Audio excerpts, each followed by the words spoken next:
how do you possibly stay up? You know? Yeah, I mean, one of the tests of the Ipswich spending is have they bought players who take them back up? Well, But I mean, I'd imagine they'll lose Delat. Yeah, But okay. some of the other ones, you know, people like Philogene. yeah. They'll get good money for that. Yeah.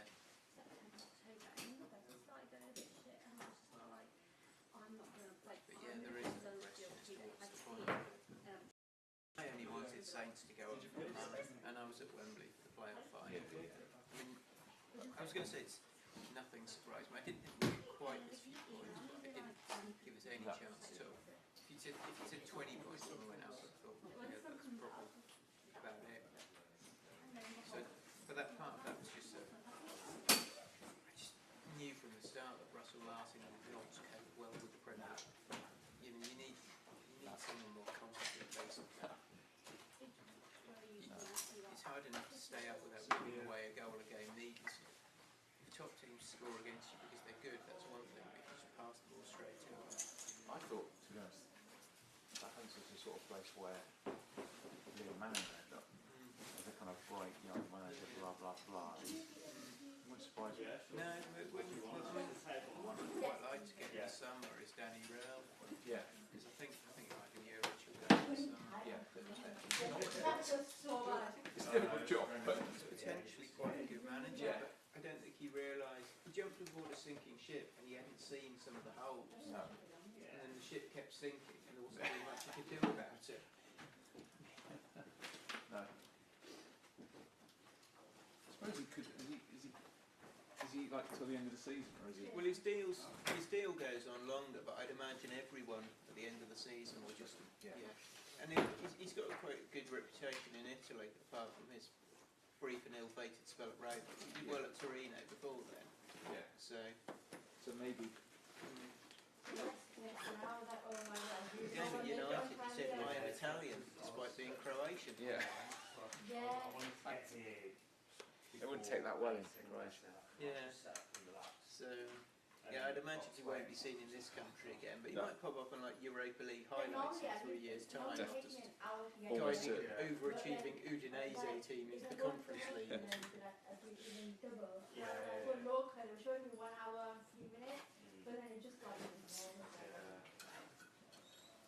takes me 25 minutes in town and 50 minutes.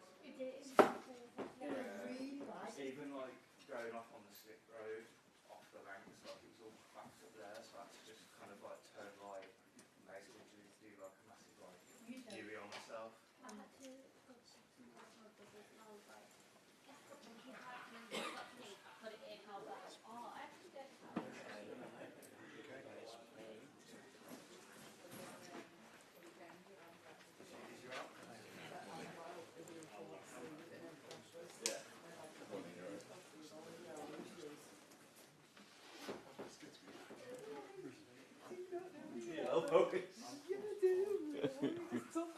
You just give them. Brilliant. Oh yeah, You see? cold in it.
One, two, three, four, five, six, seven, eight, nine, 10.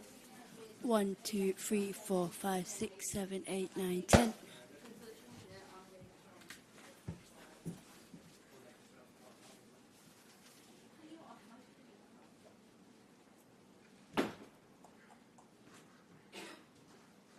time's the Mosiah? Off one. Charlie,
With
I try to stay awake. I think it's something my leg.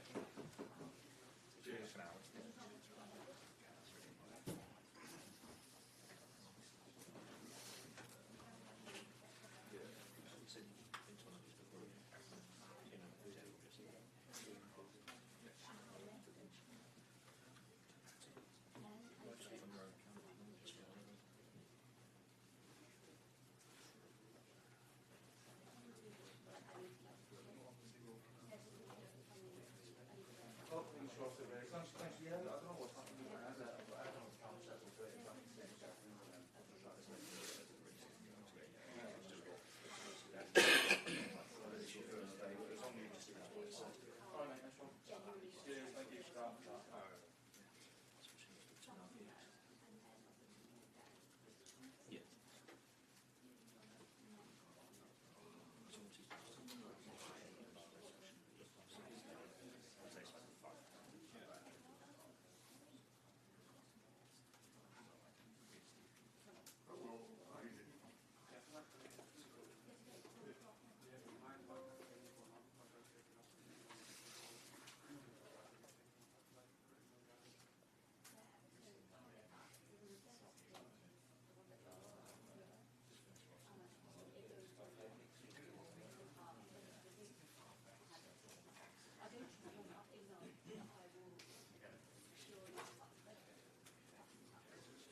How do you call it? Right on the Bang on. Bang on.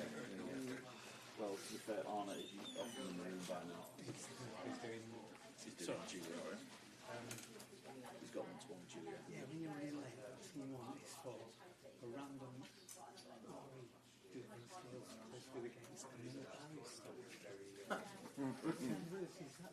Paris stuff. The park on the road, I went to get on and then it's like, oh, it's all my functionality's gone on my button. You have to phone into the building to get to the gate. Things have been some car on the road and cycling through. It's quite, was it traffic? No, it's just like mad getting out. I used to go out Manchester and then because all the roadworks on that corner. Yeah. Back to front. Yeah, it's Then I've come a long way through. It's nice off school and stuff, so it's It's a nightmare coming on the East Lancs from where I come, so I end up having to go past the hospital and that way to avoid having to do the left turn off the East Lancs to go up. yeah, it's just it's absolute chaos. It's like 3 miles of traffic trying to get off that junction. I don't know what it is at the minute, they just seem to have decided to do every separate roadworks possible on every single route that I need to use all the time. So yes, Between Bromborough and Bedlington, where I live, I need to get Joe to for school. Every road, like Dibbonsdale Road, the back room, yeah, so I was sweating it.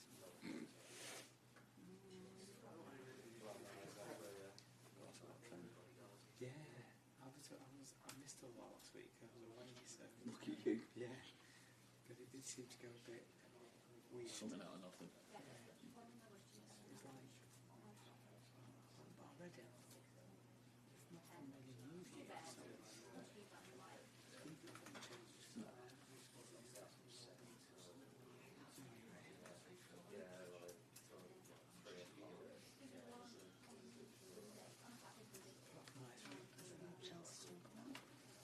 was going to say, given reports about a possible move to Real Madrid, they've surfaced again this week. A lot of fans are obviously wondering now again, what is the likelihood of him staying beyond this summer? So what is your understanding of the situation? Has there been any change regarding his position on his future? And a What's he informed you of regarding his intentions? And say it like that. I think that's all it could be, really. And then the rest of you can pick it up after that.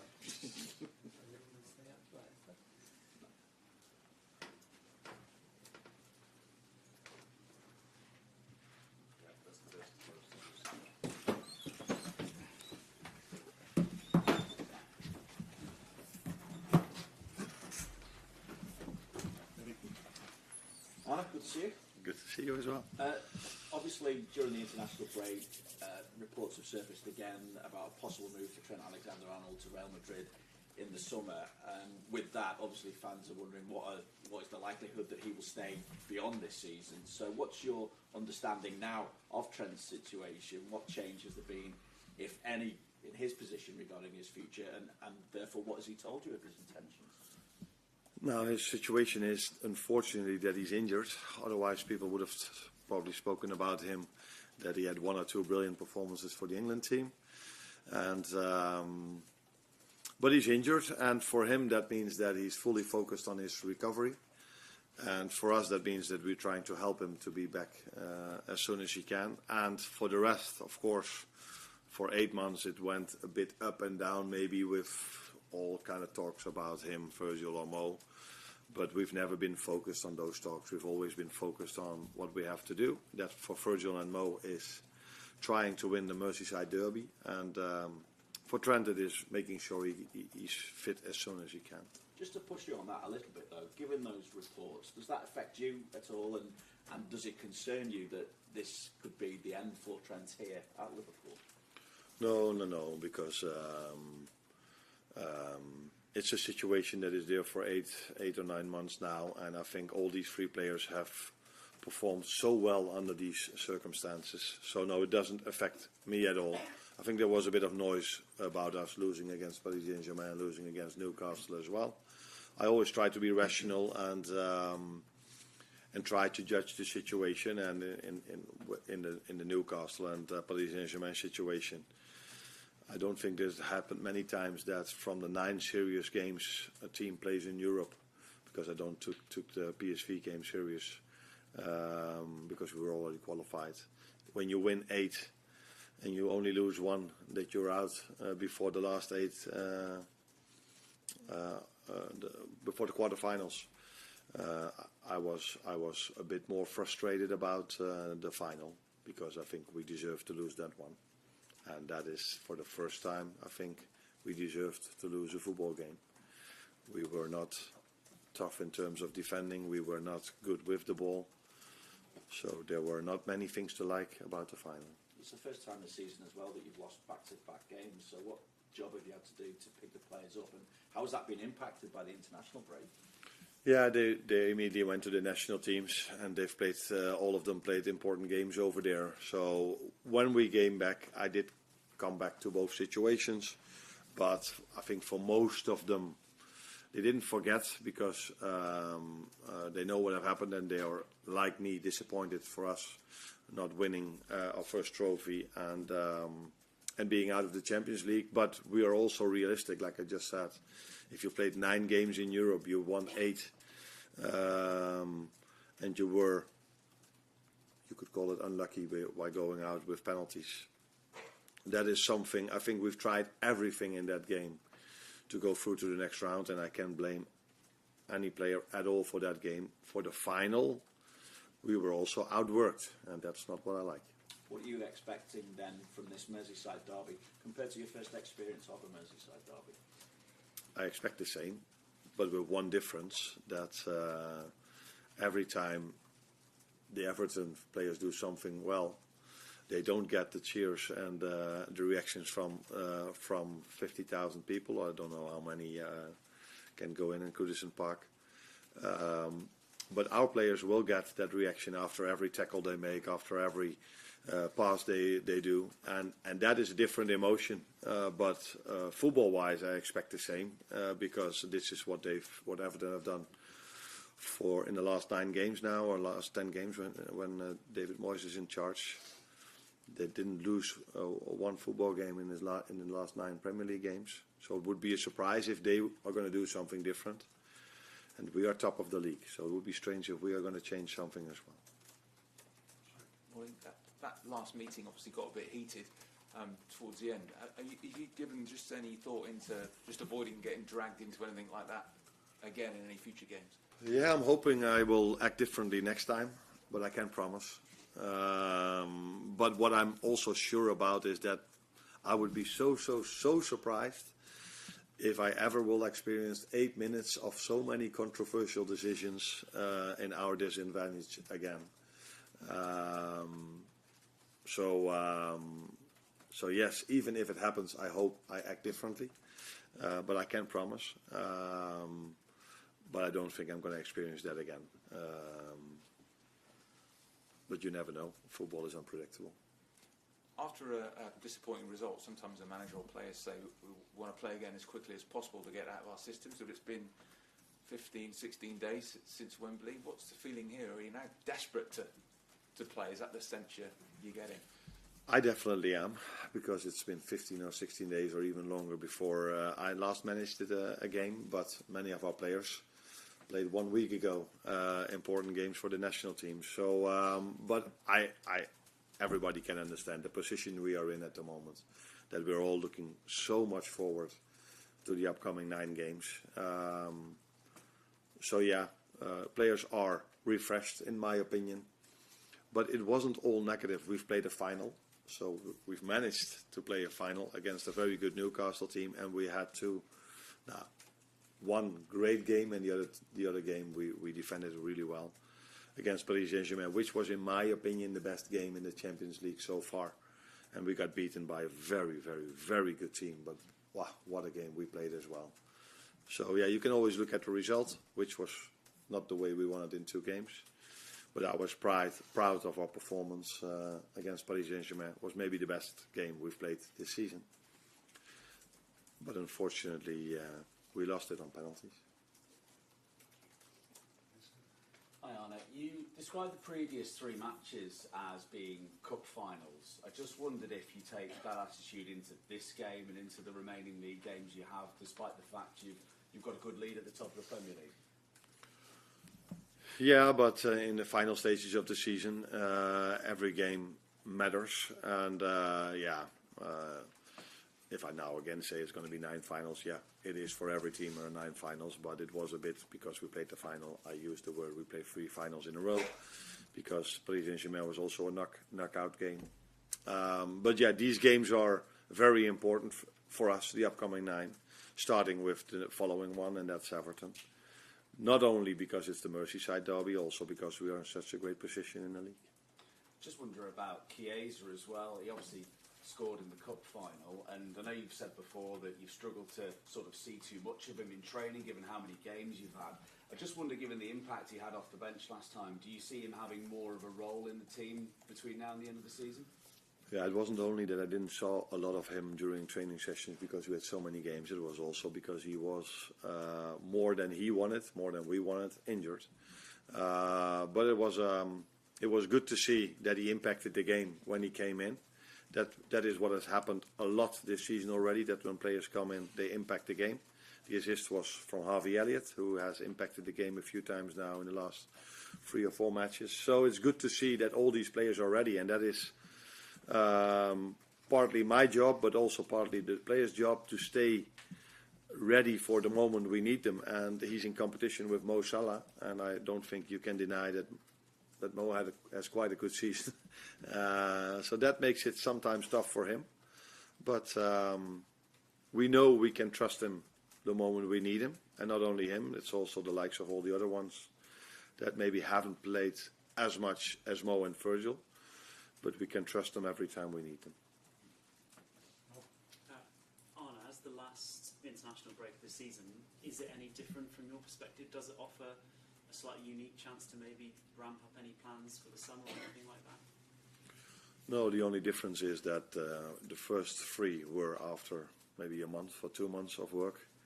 This one was after 4 months of non-stop work. So I liked this one the most for the simple reason that it was 4 months in a row. So it was my first experience by playing in the winter as well.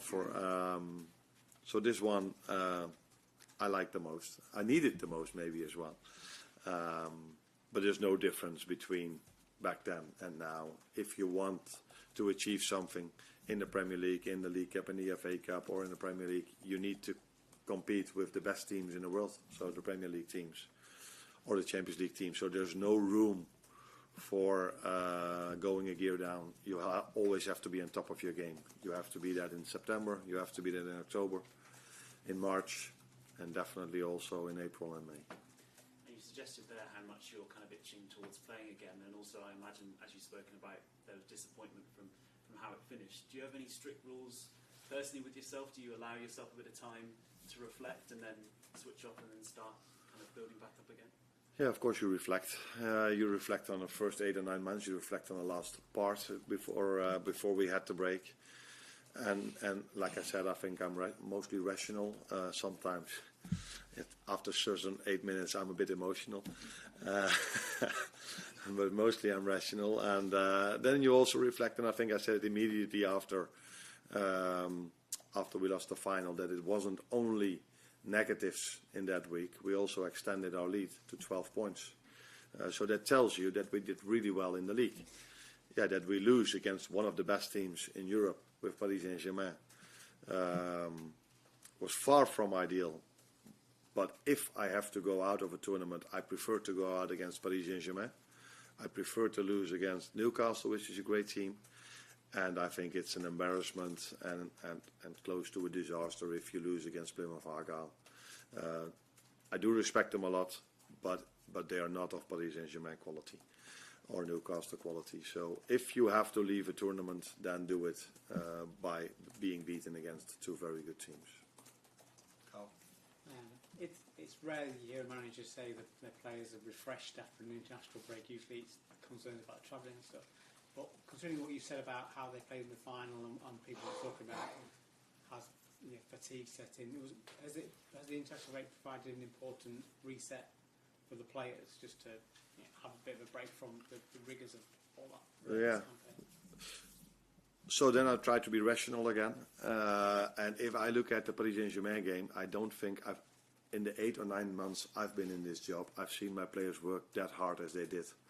For 120 minutes. So maybe that was also the reason why we looked tired in the final. But again, maybe I don't give the right credits to Newcastle because they made it so difficult for us because of their game plan. So now we're all saying, we lost this because we were tired. No, I think when we were fit and Newcastle played the way they did, it would have still been a very, very, very difficult job for us to win that game because the Newcastle players were so ready for it, played such a great game. So I don't think we were tired for the simple reason that against Paris Saint-Germain we were incredible in terms of work rate and in terms of intensity. And they are maybe a bit more refreshed than after a normal international break because normally we play in the weekend and now we play on Wednesday. So most of them had a few days off as well. For the first time in months that they had 3 or 4 or 5 days off. And so that is maybe the reason why I use the word refreshed. Does it help them sort of mentally to get away from the relentless of playing Champions League and then Premier League, and the international is a little bit less intense maybe in terms of the preparations and how they play? So is it almost a mental break as much as a physical break?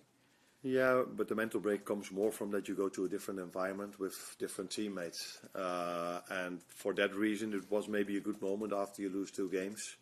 If you then stay at your club, you either have to win the next game. But if you go to your national team, things are new again. And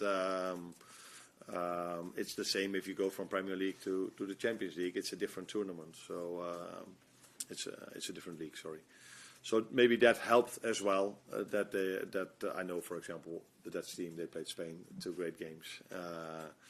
England had also 2 games, maybe not the nicest one to play, but they won both of them. So it's always nice if players go to a different environment, and and then come back with us after good experience. Because, for example, Lucio Diaz had 2 goals, Cody Gakpo had a goal.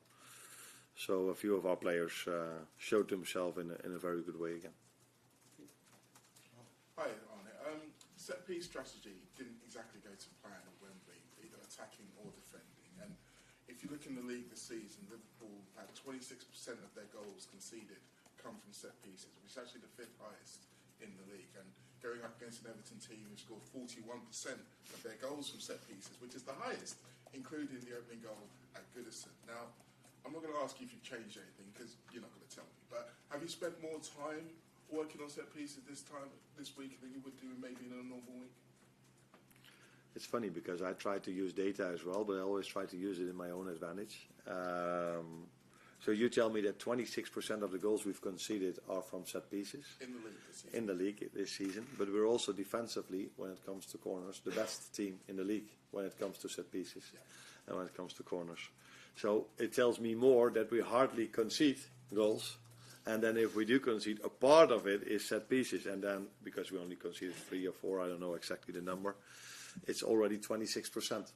But from all the teams in the Premier League, we have the best record in defending corner kicks. At least that's my data.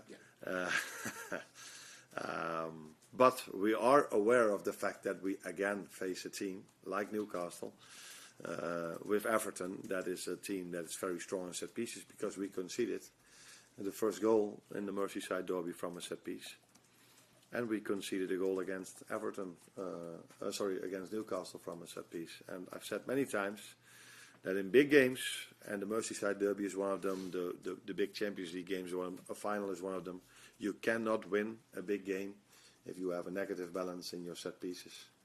And our main competitor at the moment, Arsenal, shows us on a weekly basis the importance of set pieces. So we are focused on it.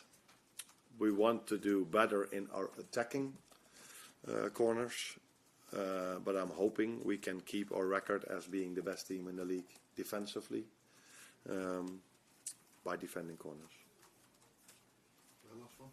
Just checking team news, Arne, Gravenberch and Alisson, are they okay? And how far away is Conor Bradley from 10? Ryan is okay, although we have to train one more time, but he's okay. Ali trains with us as well. The last check has to be made. I think that's this afternoon, after the session, if he's available to play. And Conor is training with us again, but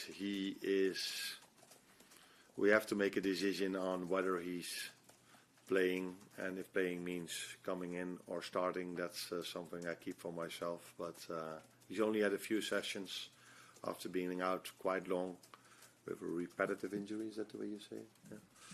So we have to make a smart decision with that as well. Thanks, Arne. You're welcome. Yes.